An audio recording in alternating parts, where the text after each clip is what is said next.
नमस्ते दोस्तों, स्वागत है आपका आपके अपने YouTube चैनल ट्रेंडिंग स्टॉक्स में। कल 10 जुलाई वेडनेसडे का दिन। कल के दिन के लिए हमने कुछ इंट्राडे ट्रेड्स को आइडेंटिफाई किया है, स्टॉक सिलेक्शन किया है एजुकेशनल पर्पस से। तो वीडियो को शुरू करते हैं और देखते हैं हमने इस स्टॉक क्यों सिलेक्ट किया है और सिलेक्शन का प्रोसेस क्या रहता है। वीडियो शुरू करने से पहले कोई भी ट्रेडिंग इन्वेस्टमेंट करने से पहले अपने सेबी रजिस्टर्ड फाइनेंशियल एडवाइजर की सलाह जरूर ले लीजिएगा। हमारे कंटेंट के वीडियोस को सिर्फ एजुकेशनल पर्पस से ही देखिएगा। तो पहला स्टॉक है मन्नपुरम फाइनेंस। मन्नपुरम फाइनेंस हमने क्यों सिलेक्ट किया वो देख लेते हैं। तो डेली टाइम फ्रेम पर आप देख सकते हैं, अगर मैं ये लाइन यहाँ पर ड्रॉ करूँ तो आपको दिखेगा कि मन्नपुरम फाइनेंस अपने एक क्रूशियल सपोर्ट लेवल के ऊपर वापस आ रहा है।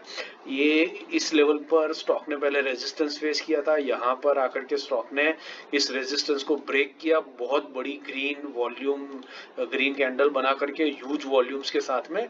और उसके बाद पिछले ऑलमोस्ट एक आध हफ्ते से स्टॉक इसी लेवल पर आकर के सपोर्ट लिए जा रहा है।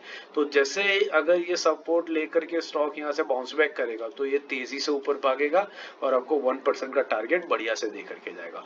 और अगर इस सपोर्ट को ब्रेक कर देता है, सपोर्ट वीक हो गया है, तो स्टॉक बहुत तेजी से नीचे आएगा और आपको सेलिंग साइड के ऊपर बहुत बढ़िया ट्रेड देखने को मिलेगा। इस रीजन से हमने इस स्टॉक को सिलेक्ट किया है। तो इसके लेवल्स नोट कर लीजिए। इसके लेवल्स है 207 के ऊपर बाइंग लेंगे, 206 के नीचे सेलिंग, ₹1 का स्टॉप लॉस, 1% का टारगेट।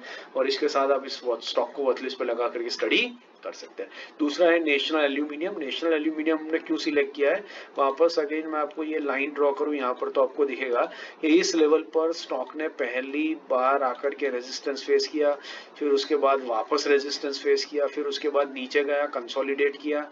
यहाँ पर इस स्टॉक ने इस लेवल को ब्रेक किया। ब्रेक करते ही आप देख सकते हैं वॉल्यूम भी इंक्रीज हुआ था और उसके दूसरे ही दिन कम वॉल्यूम के ऊपर स्टॉक नीचे आकर के इस लेवल को वापस से रीटेस्ट कर रहा है और एग्जैक्टली इसी लेवल पर आकर के स्टॉक रुक चुका है। तो अगर ये रीटेस्ट है और कल स्टॉक ऊपर भागेगा तो तेजी से बाई साइड पे एक सेल ट्रेड मिलेगा। और अगर ये फेक ब्रेकआउट था और स्टॉक वापस नीचे आता है रेजिस्टेंस फेस करके, तो बहुत तेजी से नीचे आएगा और सेल साइड के ऊपर बढ़िया ट्रेड देखने को मिलेगा। इस रीजन से हमने इस स्टॉक को सिलेक्ट किया है। तो इसके लेवल्स नोट कर लीजिए। 204.50 के ऊपर बाइंग लेंगे, 203.40 के नीचे सेलिंग लेंगे, ₹1 का स्टॉप लॉस और 1% के टारगेट के लिए आप इस स्टॉक को वॉच लिस्ट पे लगा करके स्टडी कर सकते हैं। तीसरा और आखिरी स्टॉक है मोतीलाल ओसवाल फाइनेंशियल सर्विसेज।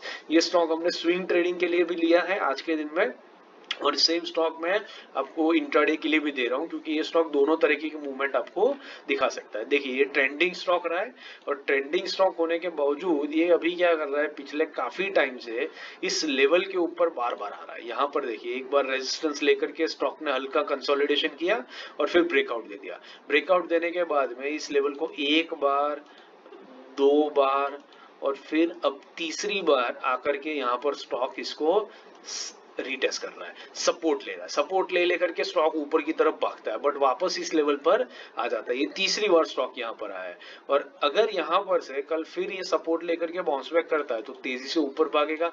और अगर ये ब्रेक आउट दे देता है, लेवल वीक हो चुका है सपोर्ट लेवल, तो स्टॉक तेजी से नीचे आएगा और सेल साइड के ऊपर बढ़िया ट्रेड देखने को मिल सकता है। इस रीजन से हमने इस स्टॉक को सिलेक्ट किया। तो इसके लेवल्स नोट कर लीजिए। 544.50 के ऊपर बाइंग लेंगे, 541.50 के नीचे सेलिंग लेंगे, ₹2.5 का स्टॉप लॉस और 1% के टारगेट के लिए इस स्टॉक के अंदर में आप बने रह सकते हैं। आशा करता हूं आपको वीडियो पसंद आ रहा है तो लाइक, शेयर और सब्सक्राइब जरूर करते रहिएगा। हमारे कंटेंट का चैनल का दूसरा कंटेंट भी देखिए और हमारे साथ जुड़े रहिए। Thank you and have a great trading day tomorrow.